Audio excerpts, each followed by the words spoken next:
Welcome to My City Stories. Let's start the story. No one walked into courtroom 3C that afternoon expecting history to be made. It was just past 4:30 p.m. at the Travis County Courthouse in Austin, Texas, and Judge Alana Merriweather was already running an hour behind.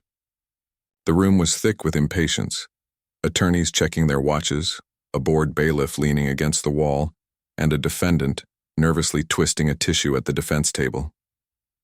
Then the doors opened. Officer Rick Halstead strode in like the floor belonged to him.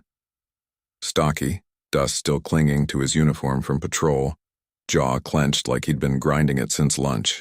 He didn't walk into rooms. He entered them, like a man doing the world a favor by showing up.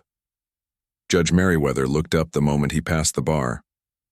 "Officer Halstead," she said, voice low but firm. "Please take the stand." He didn't respond, just stomped over to the witness chair like someone running late to something more important. The hearing wasn't supposed to be dramatic.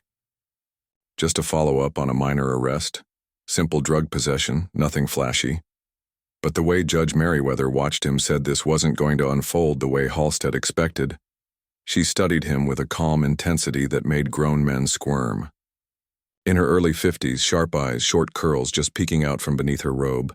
She didn't command attention with flair. She did it with presence. The courtroom hushed. "Officer Halstead," began District Attorney Baldwin, flipping open his legal pad. "Can you walk the court through the events of February 2nd? Halstead leaned back, arms crossed. Responded to a call. Found the suspect outside her car. She was nervous. Said she was waiting for her brother. I asked to search the vehicle. She resisted. So I detained her. Found 3 grams of meth under the seat." "Was she violent?" Baldwin asked. "No." "Did she give verbal consent to search her vehicle?" "She didn't say no." Halstead shrugged. Judge Merriweather raised a hand. "That wasn't the question. Did she give verbal consent?" Halstead stared at her. She did not give it. A silence hung. "To be clear," Merriweather said, her eyes locked on his, "you detained a woman, searched her vehicle, and arrested her, without a warrant, without verbal consent, and with no visible contraband in plain sight. Is that correct?" "I followed my training," he snapped. "Then your training is flawed." The air shifted. He sat up straighter, knuckles whitening on the seat. Baldwin cleared his throat. "Officer, your body cam footage was submitted into evidence, but the first 4 minutes are missing." "Technical issues," Halstead muttered. "Convenient," Merriweather said quietly, but not quietly enough. Halstead's head snapped up. "What's that supposed to mean?" "It means," she replied evenly, "this court takes gaps in police footage very seriously. Especially when those gaps happen to cover the exact moment a citizen's rights were compromised." "You're out of line, Judge," he said, leaning forward. "You're accusing me of lying, in front of everyone."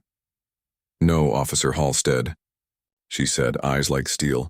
"I'm giving you a chance to tell the truth before someone else does." And that's when the dam broke.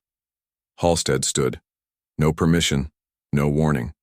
Just rose from the stand like a man done pretending the rules applied to him. The chair screeched behind him. "Officer Halstead," Merriweather said, calm as ever. "Sit down." He didn't. He took a step forward, then another. The bailiff twitched but didn't move. Halstead had that effect on people. He was used to no one calling his bluff. "I don't appreciate being accused in my courtroom," he shouted. "You're not being accused," she said. "You're being held accountable." "Do you know how long I've worn this badge?" he barked. She leaned back. "Too long, apparently." And then, it happened.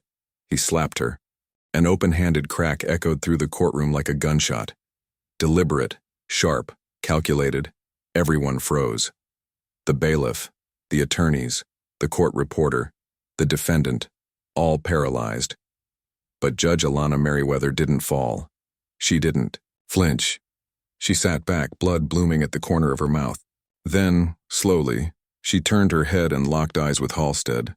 "Thank you," she said, voice like granite. "You just proved everything I've been fighting to expose." The courtroom exploded.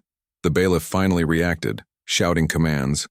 snapping cuffs on Halstead's wrists as he shouted, "I'm a cop, you don't arrest a cop in court." But the cuffs clicked anyway. The system had finally blinked.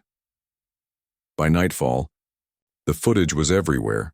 3 angles, one from a defense attorney, another from a college intern, and one from a gallery witness.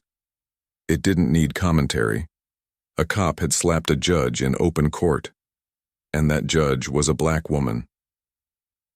By sunrise, Halstead's name was trending, not in celebration, in exposure. What followed was a reckoning. Judge Merriweather didn't give a statement. She went home, washed the blood from her face, and began writing. Not a press release, a list, badge numbers, dates, patterns. At the top, underlined 3 times, Rick Halstead. He wasn't the only one. Just the one arrogant enough to strike justice in the face and think he'd walk away. But justice has teeth, and it had finally bitten back.